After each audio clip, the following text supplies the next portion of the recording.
So guys, my fishing slash cooler rack was a success as far as getting it hooked into the seadoo linq system. I modified it so it would fit in there, and as you can see, it fits on there very nicely. It's solid on there. Point it sideways. So this is, like I said before, this is the Brocraft, and I got it on Amazon for $369. And I wanted to save some money instead of spending the $600 and some odd on the seadoo cooler that has the rod holders built into it.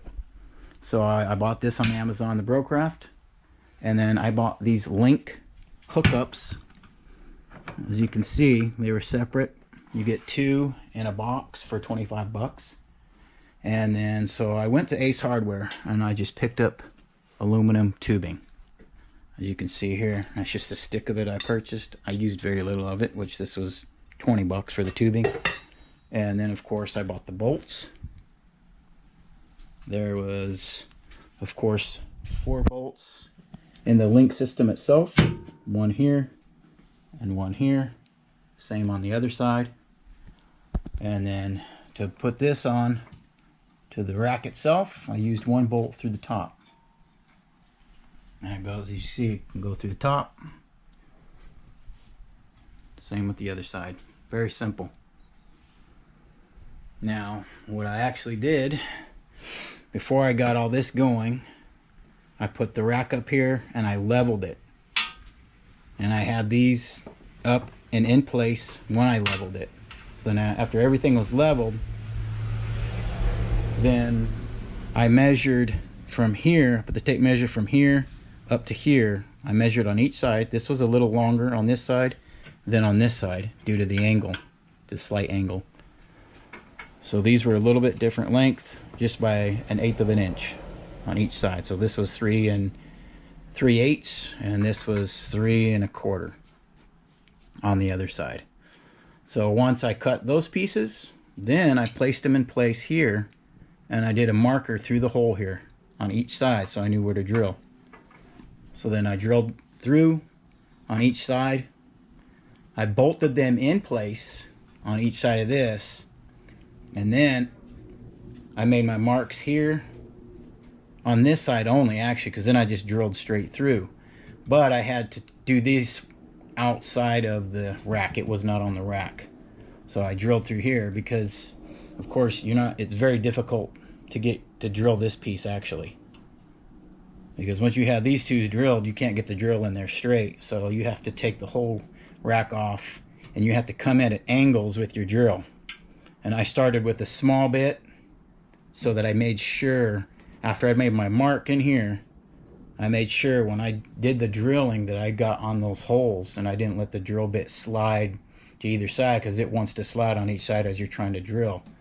So I just took my time to get them right, to drill those holes straight. And so when I did put the bolt in, it lined straight up. And it took me about 2.5 hours to do everything. Which, I'm not the sharpest tool in the shed, so it might take you a little less time. But it wasn't too bad. It works very well. It's very solid. As you see, it's in place. The linq system there. Put it back. Need a cameraman. See, very easy to put back in. Lock down. Lock down. It's in place. Now, they have these little screws right here. It's actually a little Allen key goes right into that little teeny hole. And when you get this locked into place and you hit out on the water, you get your Allen key, and you just tighten that all the way down in there, and it locks this in. This will not come out. So it's very sturdy. And so once I got all this bolted in and locked this down, then afterwards I went ahead and put the level on here. And I can do that now, actually, just to show you. I put the level on there, and then I went ahead, as you can see, it's very level there and even sideways. Not that it has to be perfect. although it is. But as I'm rotating these leg wheels up right here, you can twist them and tightens this down even more. Makes it very solid. But you stick your level on there, and as you're twisting them, just make sure you're keeping it level, so everything sits on there nice and level and it's tight. But I'm pretty happy. So I got the linq 6 system hooked into Growcraft. Very good combination. Was not that hard to do. Like I said, the tubing, 20 bucks. The bolts cost me about maybe close to $10 for all of it, and I did everything stainless steel as well, so there wouldn't be any rust. So pretty stoked. So hopefully this is helpful to you. It'll help you save some money, and if you like it for me.